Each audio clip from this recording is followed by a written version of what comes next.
Okay.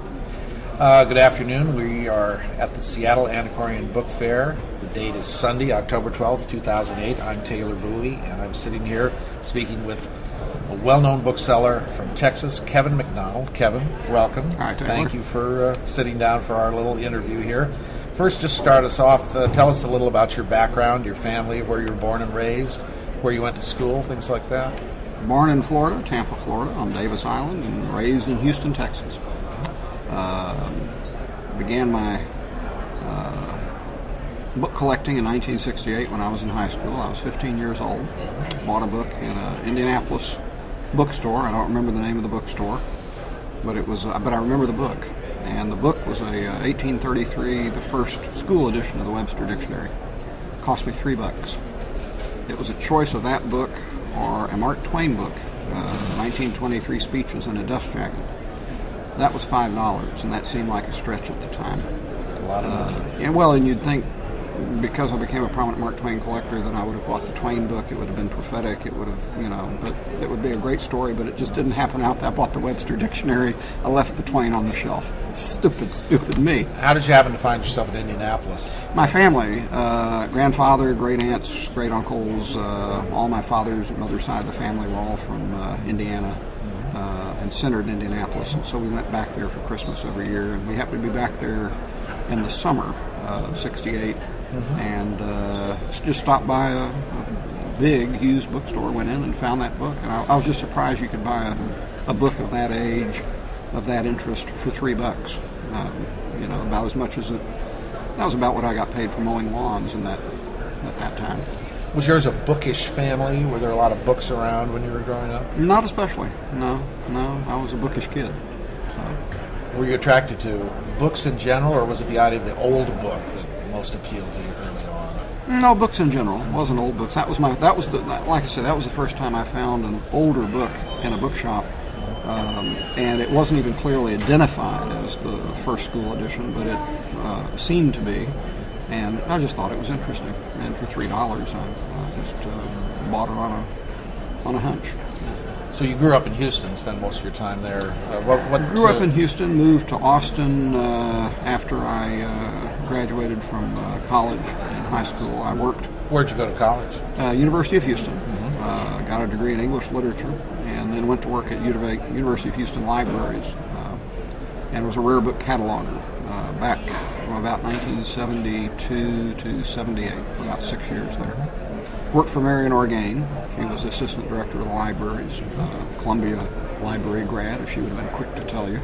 And she hired me because by that time I was collecting books, and I was buying and selling books on the side, kind of like a drug addict who buys and sells drugs on the side to support their habit.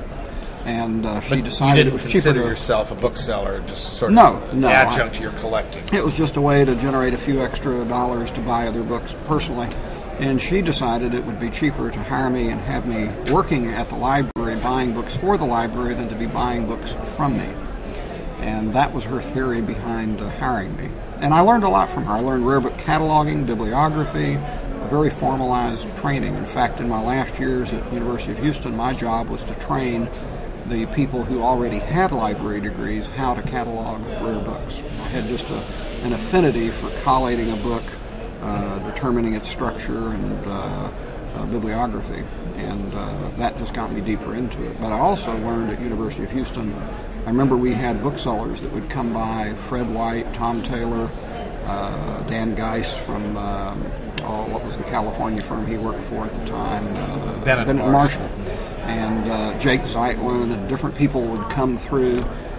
Michael Pampantonio came down for a Grolier Club trip. Yep, and he and John S. Van Ecombe were kind of mentors as well. Bought things from them.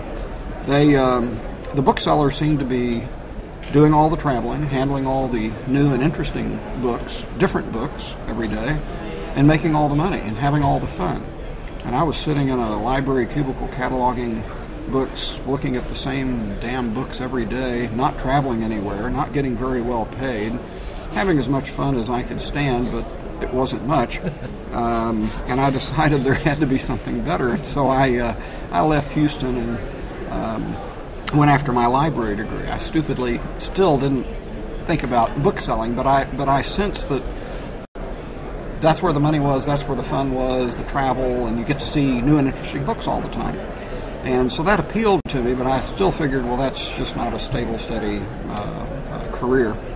But I moved to Austin with my wife, and we had a little baby at that time, and got into library school, got my master's in library science, and was all ready to go to work in libraries, and jobs were hard to get. I came in second place for a position at Yale University out of a field of 170.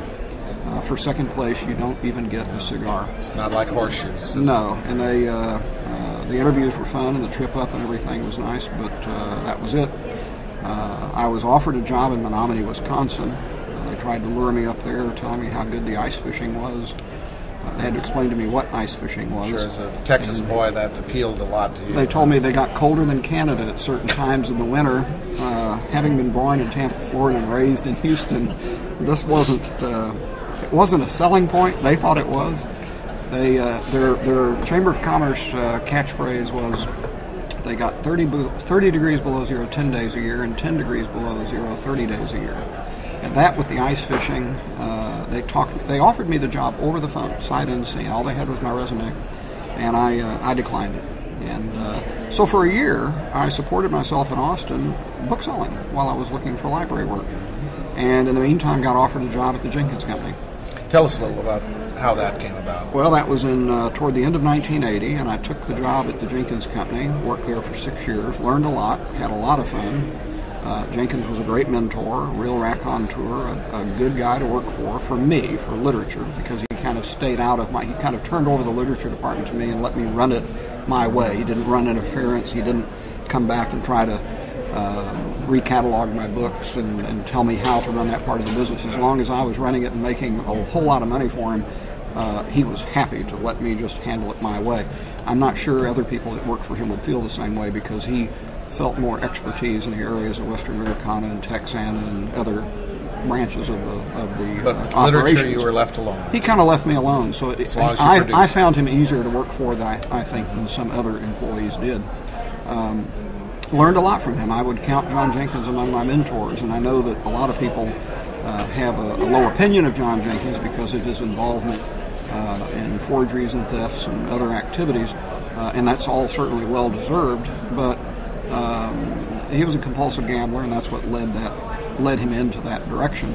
But working for him, just speaking to that part of him, I thought he was a pretty good boss, and I learned a lot from him. He was very good at generating excitement and generating buzz. He was not very good at holding on to his money.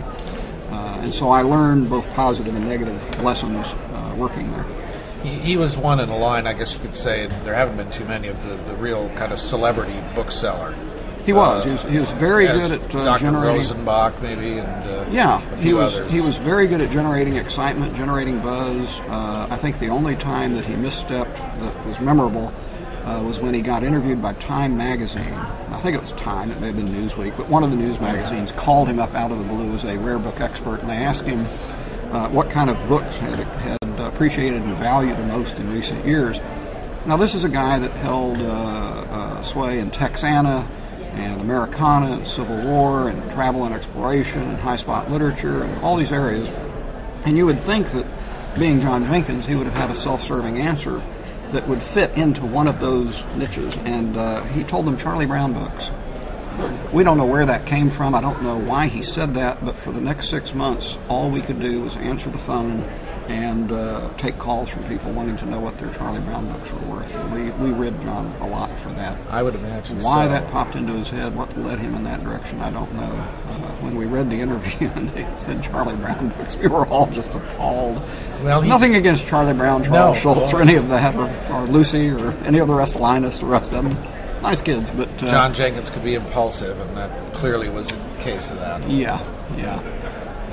But that first year working for Jenkins cemented my career in the rare book business. I learned then and there that was where I was going to be. Wild horses could not drag me back into library work, because I could pursue research and library type work on my own, and I could have the travel and the fun and deal with different books and different personalities and do all the things that I'd been watching other booksellers do from my vantage point as a librarian just a few years before.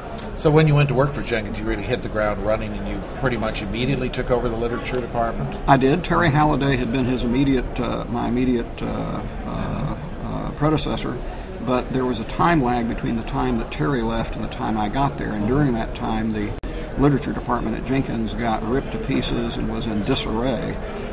And by the time I got there, it was a mess. And he had acquired a lot of new books, new collections. All the work that Terry had done had basically been undone. And my job was to come in there and clean it up and get it up and running again and get it organized. And I did that in about 30 days, had a catalog out at the end of 30 days, and had a positive cash flow at that point once that catalog was out. And from then on in, he decided he would just let me kind of run that into the business almost independently from the rest of the operation, and that worked well for both of us. That was around 1981, was it? About 1980, toward the end of 1980, and I worked there until about the end of 86. I gave notice after his first book fire during my time there. He had had 3 previous fires to that. A rent house, an art gallery, and a book storage warehouse or a book store. And he had a fire, I believe, in October of 85. No, Christmas of 85. And so I stuck with him for about another year to help kind of get things put back together. During that time, noticed a lot of things that made me have second thoughts about how he was running his business and the origins of the fire and all the rest of it, and left the company at the end of that year. And he was very gracious, and when I left, he let me have the Jenkins deadbeat list, which was a list of all the ne'er-do-wells, non-payers, crackpots, all that kind of stuff we always have to put up with as booksellers. Sort of a negative mailing list? Yeah, and he put a notice in the next catalog announcing that I was leaving, and that people, and so a lot of customers there followed me. I don't know if John intended to continue the literature end of his operations. As it turned out, he didn't, but I don't know what his intent was at the time. But he was very generous when I left, allowing me to run a notice in the catalog announcing that I was leaving, and sharing the deadbeat list with me, which he wasn't going to share the mailing list with me, of course, but the deadbeat list he certainly did, because that would help me avoid the pitfalls and losses. And so I have nothing to say against him as far as being an employer, as far as that relationship. And a mentor. And a mentor, yeah. I learned a lot from him. And he was a smart man and knew a lot about books and people. Just the psychology of bookselling. I can share with you one thing that he taught all of us there was that if you're going to offer somebody a good book, don't offer them 2 good books at the same time.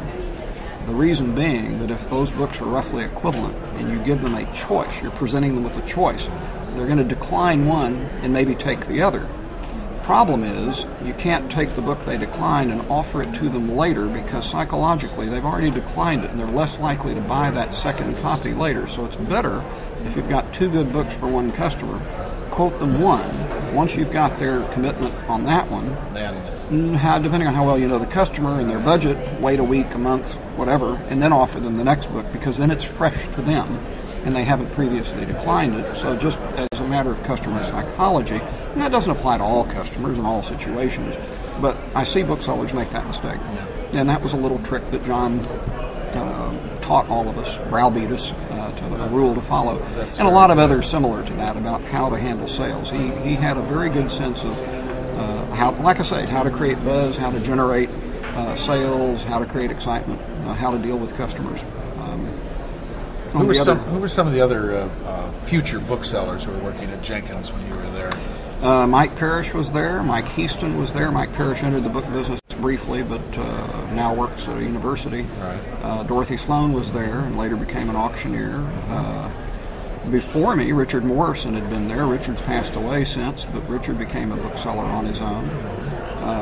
Ben Pingenot, who had been a bookseller prior to working there, and a very dear friend of mine, he worked there later, and he passed away, 10 years ago now. But he returned to bookselling on his own after he left Jenkins. A number of others, and if I've left anyone out, I'm apologizing, but just off the top of my head, those are the people I worked with immediately that I remember. we're unscripted here. So. Yeah. Well, and prior to me being there too, Terry Halliday had worked there and later went to work at Reese. Right. And there were a lot of people. Ray Walton, as a bookseller, never worked for John Jenkins, but he got a lot of his inventory from John, either on consignment or in partnerships. Michael Ginsberg had a lot of material on consignment and partnerships with Jenkins. And so there were people closely allied with Jenkins, who, even if they weren't employees, were closely associated with the firm. Part of the family. Yeah. Well, when you left Jenkins, you immediately started your own business? I did. Set up my business at the end of '86. And got it up and running, and I kind of followed the Jenkins model. I went out and bought every mailing list I could get my hands on from every magazine, bookseller, journal, collecting organization that I could find, and built up a fairly massive mailing list very quickly that way, recognizing a lot of the names from my days at Jenkins. Almost reconstructed the literature portion of the Jenkins list just by doing that, by buying all these mailing lists. Set it up. I got computerized very quickly because Jenkins was computerized. He had been computerized back in the 70s at the same time that I was doing computerized OCLC cataloging at University of Houston. So computers and books were nothing new to me. In fact, in my days at University of Houston, I had sold a Flannery O'Connor first edition via email to another librarian back in about 1973 or 74, and that may count as the first internet book sale ever. Kevin, that is impressive. If anyone has any evidence of an earlier internet sale, I'd like to hear about it. A good man is hard to find. Fine in a dust jacket with just a hint of spine fading, much less than what you usually see, $65. I remember the book. Those were the days. I remember the customer. Son of a gun, he probably still has that. It's worth probably a little more now. Just a bit. But I sold it to him via it was the email system within OCLC where you could communicate with other librarians if you were a full OCLC catalog. So now you were, of course, a by appointment seller, working out of an office, your home? Worked out of a home. I printed catalogs, which I generated camera-ready copy out of my computer to produce, and operated out of my home. I had built a home with a third floor,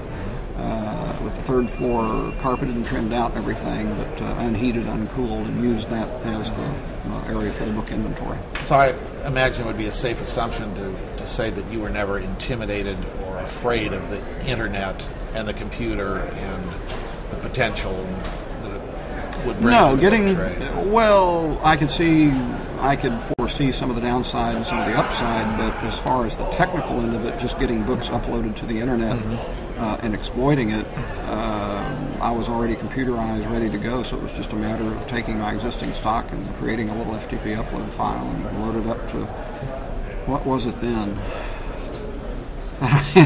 They've all interlock and then pre-interlock, and I can't remember what they all were. All the matching sites. I just remember how slow my dial-up connection was. If I was out on the road and I needed to go look up something in interlock, and I remember in hotels that I would actually, you have to remember, this is many years ago, I would pull the phone out and pull the wires out and splice.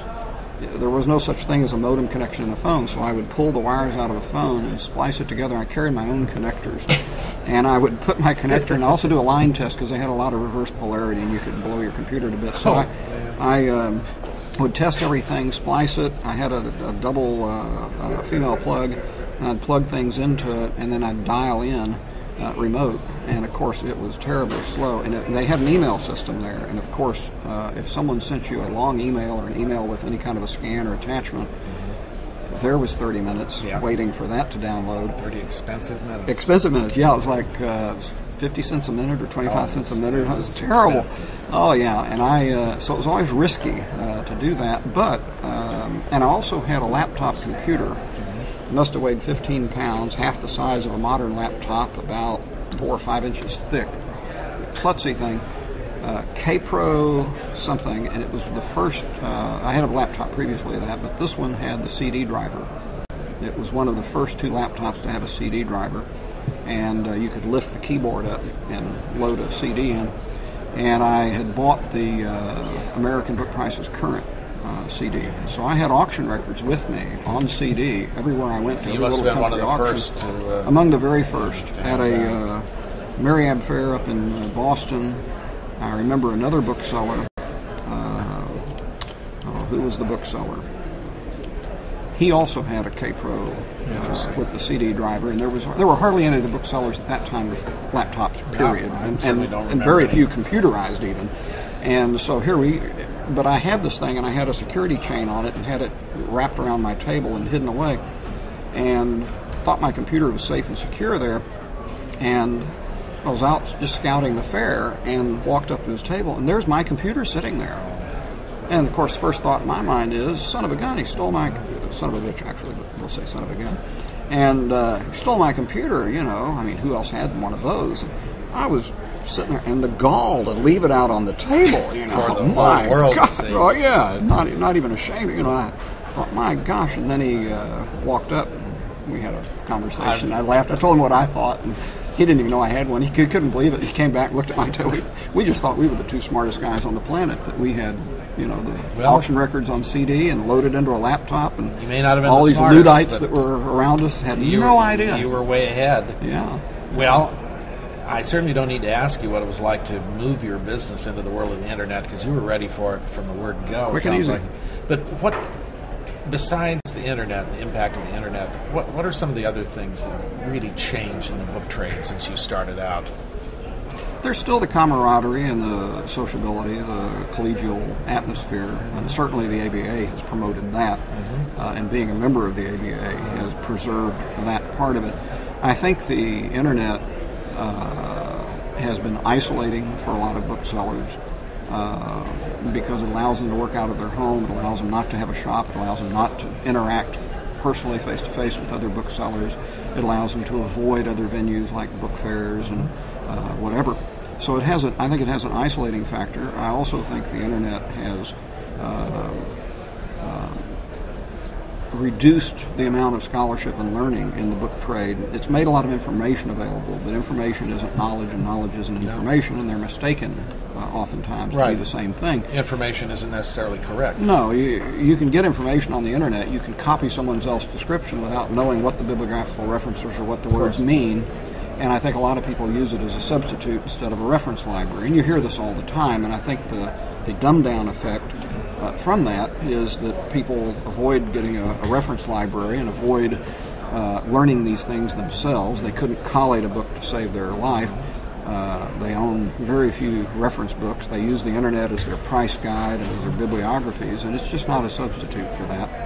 And price-wise, I think what I call the lemming factor, that if somebody lists a book on the internet and someone else goes there and finds that book, they assume that's the right price. And if the first person, and then everyone follows right off the cliff, because if that first person priced a $100 book $10, everyone else is going to price it $10, $12, $8, $9, $15, depending on whether it's inscribed or a jacket or condition or whatever.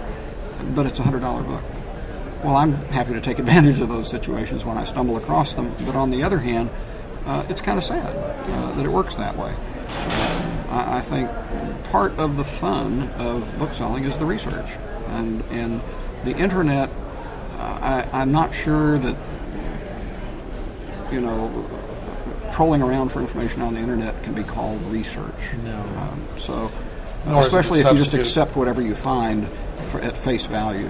Nor is it a substitute for handling books. No, there's no substitute for that, and that's why I say it's isolating. I think a lot of people don't get out there and freeze their butts off in a book barn and look for books and go to the book sales and that kind of thing. I think a lot of people just try to do it all by computer now. And Kevin, what would you tell someone today, some younger person or someone with some ambition who wanted to enter the book trade? I'd probably tell them the same thing that George Goodspeed told me when I told him that I was thinking about entering the book trade. And this was about 1971 or 72, and he just shook his head no. He says, bad idea. It's hard to get into. It's hard to make a living. I had an existing business. My father was in the trade, but if you were starting from scratch, if you were trying to start the business and get started in the business, it would just be impossible. He was very discouraging. And but he was telling me all of the pitfalls and the reasons, the things that would be hard. None of that discouraged me, but it did prepare me to deal with those things. It didn't prepare me as well as my own first-hand knowledge, but I would be discouraging. I'd be cautioning people, because being a bookseller requires two things. It requires being a good bookman, and it requires being a good businessman. And I know a lot of dear friends in the book trade who are great bookmen and lousy businessmen. I know other ones who are extremely good businessmen and ho-hum bookmen. You can get by if you're mediocre in both, but you can't do well if you're just lacking in one or the other. And the thing that I have a hard time dealing with when I give advice to somebody that wants to go into the business is, well, how good a bookman are you and how good a businessman are you? And I have no way of assessing that when someone asks me that kind of a question. And I think a lot of the predictability of their success is going to be dependent on that, whether they're a good bookman, whether they have a good sense of the books, and whether they're a good businessman. You've been married for many years. Has your wife, Donna, ever been involved in the business, or she had her own things? Not until she semi-retired a few years ago. She was a school administrator for 25 years in one district, a teacher and school administrator for about 30 years. So she's a very independent, authoritative woman, used to big budgets and dealing with people and ordering people around and managing people and parents and kids and teachers and everything. And in my life outside the book business, I'm a fire commissioner. I've sat on utility boards, so I have a broader experience than just the book trade. So she retired, semi-retired a few years ago, and then took full retirement just this past year. And that's allowed her to travel with me now. And she's actively participating in the book business now, at least when I go to book fairs when I travel. She knows nothing about rare books, doesn't know anything about the book trade. Here at this Seattle book fair, all of the books that we have sold have been books that she chose to bring to the book fair, not me. That's a telling statement, Kevin. What do I know? Not about you, but about the book trade in general and about book fairs. It's hard to predict. You don't know at hard any to given predict. time. Yeah. We've talked about John Jenkins and some of the other people that work there. Who were some of the other, George Goodspeed you mentioned, who were some of the other booksellers that you consider influential? The people I interacted with the most, there was Colleen Urbanek, who opened up a bookstore, Colleen's Books and Things, on Telephone Road in Houston, a short, about a 10-minute bicycle ride from my house. The roller skating turtle? The roller skating turtle, that was her rubber stamp that she put on everything. Colleen had been a school teacher. She was quite a lady. I could tell you a lot of stories. But she was set up while I was in high school. I think she set up her business about 1969 or 70. And it was right there by my neighborhood. And I'd go down there all the time and visit with her. She was a dear, dear lady. She died in her 80s about 3 or 4 years ago. And Howard Mott, Michael Pampantonio, John Cone, George Goodspeed, Harold Burstein, Jake Zeitlin. Didn't interact with Warren Howell. He did not have time for the little people like me. Jake Zeitlin was always very gracious. Those are people I dealt with early on that were prominent in the ABAA, I think all of them. And Colleen, of course, would have nothing to do with the ABAA. No, I recall that. She started out selling Harlequin romances, 2-for-1 swaps, and Chilton motor manuals, and but she was catering to her local market. Lou Weinstein, very successfully doing it. Lou Weinstein once told me we all sell used books. We do. Period. Yeah. Yeah. Some are more fussy than others, and that is correct. Here it is, 2008. Who do you see as keepers of the flame, the young up-and-comers in our trade, the ones that maybe will still be around 50 years from now? That's a tough question. I usually sit around with the old farts and bemoan the fact that we're all aging, that our customer base is aging, and that no one's coming up through the ranks. And so we have more fun sitting around engaging in this comforting gloom and doom kind of talk than talking about newcomers. I'd suppose it's mostly the modern literature dealers and some of the specialist dealers. I wouldn't be specific. I think some of the people are particularly well-wired and have learned to exploit the internet better than some of the older members of the trade like me. I take it you're not one of the people who thinks that the book itself has no future, and if the book has a future, then the book trade has to have a future. Would that be fair to say? I don't know if the book has a future or not. I think the Kindle or something like it may supplant the book for most reading material in the future. I really do see that happening, and I don't see that as an entirely bad thing. But I think book collecting will survive it because people will still want to collect books, even if if they are a curiosity that was used back in the 20th, and 19th, and 18th centuries and before, that sometime in the 21st century, say 50 years hence, when you and I are dust, that somebody will say, well, but we still collect books. They're kind of an interesting artifact. People today still collect clay tablets. Yes, they do. I have some at home. But none of us communicate with clay tablets that I'm aware of. I tried. It doesn't work. It doesn't work. It's very slow. You have to wait for the stuff to dry. One more question, which I want to ask everybody, and I already know the answer in advance, I hope. Do you have any plans to retire from the book business? No, you never retire from the book business. You just grow old, and your pages get brittle, and your spine gets chipped. You get a little foxed, all the old jokes, and you fade away, and that's it. What's the Ben Franklin epitaph? I think that'll fit most booksellers. You just stay at it. What else would you do? I have no idea. I always say retire to what? Well, I love my granddaughter, and I play and spend time with her, and I like gardening. I'm a trained concert pianist, so I play piano. There are other things I do, but as a career, as a means of a living,